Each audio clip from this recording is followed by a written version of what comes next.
This is the story of the crab that played with the sea, and it happened just so. Long ago, before the high and far-off times, there was the time of the very beginning. This was the time that the eldest magician was getting the world ready for all to enjoy. First, he got the earth ready. Then he got the sea ready. Then, one by one, he showed every animal in the world the part it should play in the pattern of things. And by evening, he had told just about all the birds and beasts and fishes the play they were to play. Then he came upon man with his little girl daughter and said, "Now it is time for you to play your part. I will make all the animals in the world obey you if you promise to always care for them properly." "I promise that I shall, and my little girl daughter will help me." Lurking nearby was the gigantic Pau-Amma, king of crabs. "Huh," he thought, "I will never obey this son of Adam. I will play my own play alone in the deepest water in the world." But the little girl daughter saw him slip away and kept the memory of it safe in her mind's eye. Thinking that he had given orders to absolutely every animal on earth, the eldest magician decided to see that all the animals were playing properly. He looked north to the elephant. "Is this right?" said the elephant. "That is quite right," said the eldest magician, and created the great Himalayan mountains. He looked east to the cow. "Is this right?" "That is quite right," said the eldest magician, and created the Indian and Sahara deserts. He looked west to the beaver. "Is this right?" said the beaver. "Quite right," said the eldest magician, and created the Everglades in Florida. He looked south to the turtle. "Is this right?" said the turtle. "That is quite right," said the eldest magician, and created the beautiful Malay archipelago.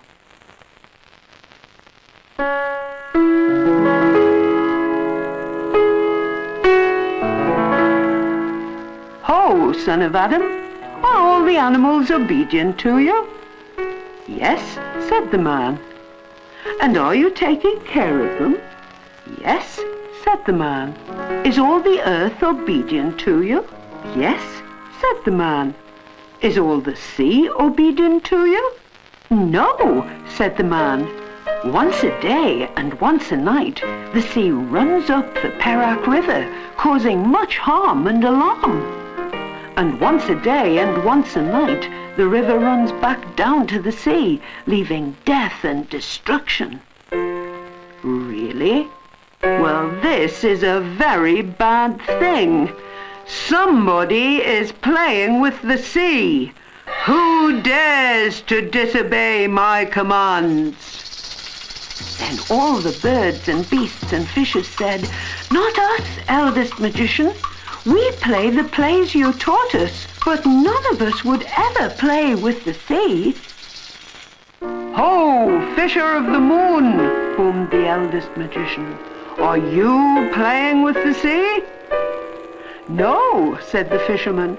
"I am too busy trying to catch the world on my hook."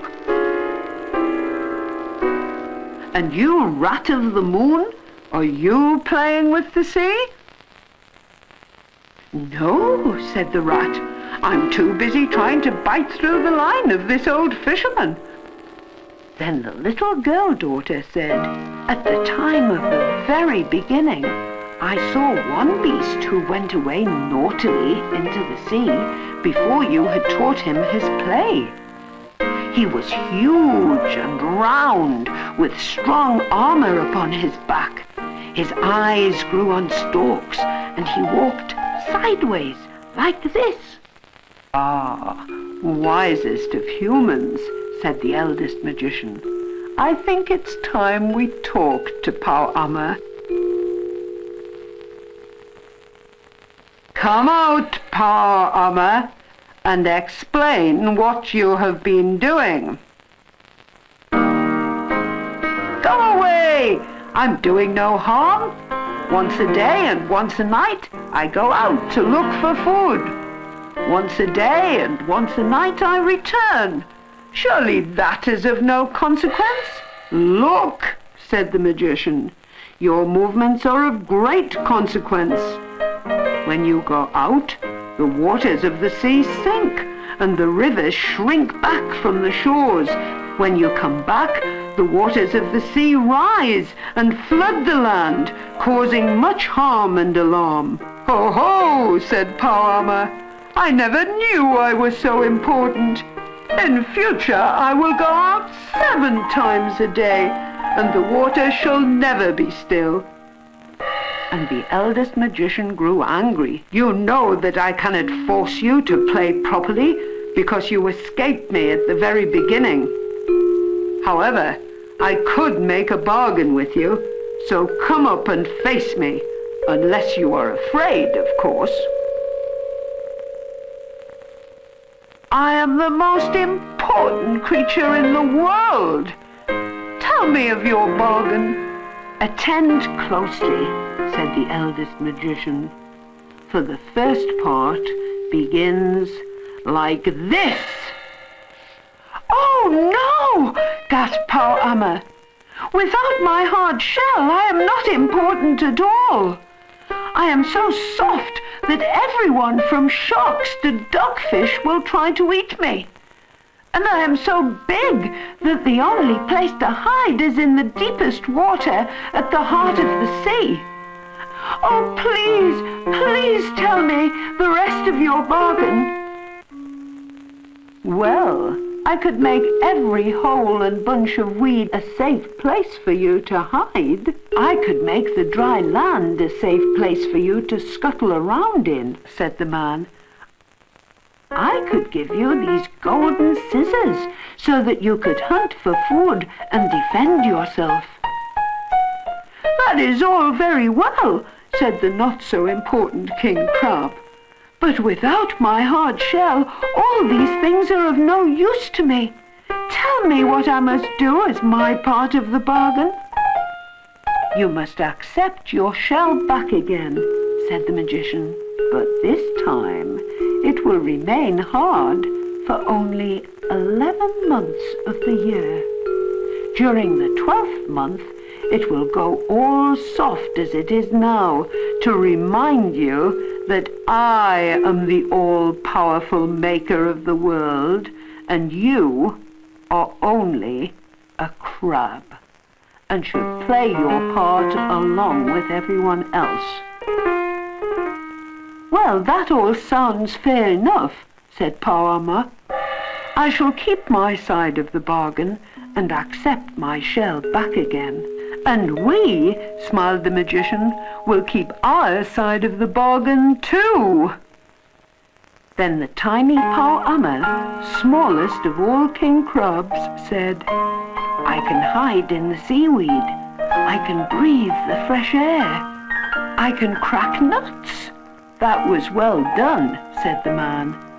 "But now, without Powammer's great wave to help us, I shall have to paddle back home, and it's such a long way." "You are lazy," said the magician.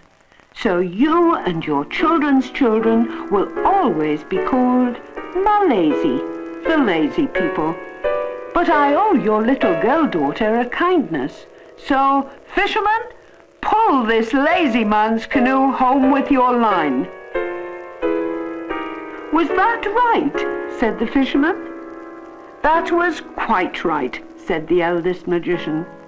"See now that you pull the sea twice a day and twice a night to save the Malazy from having to paddle in and out of the Perak River." And ever since that day, The moon has pulled the sea up and down in what we call tides. And as for Pow Amma's children's children, they scuttle safely from seaweed to stones, frightening off naughty children who tried to catch them. And once a year, their hard shell turns soft, precisely as the eldest magician warned it would when he cut Pow Amma down to size.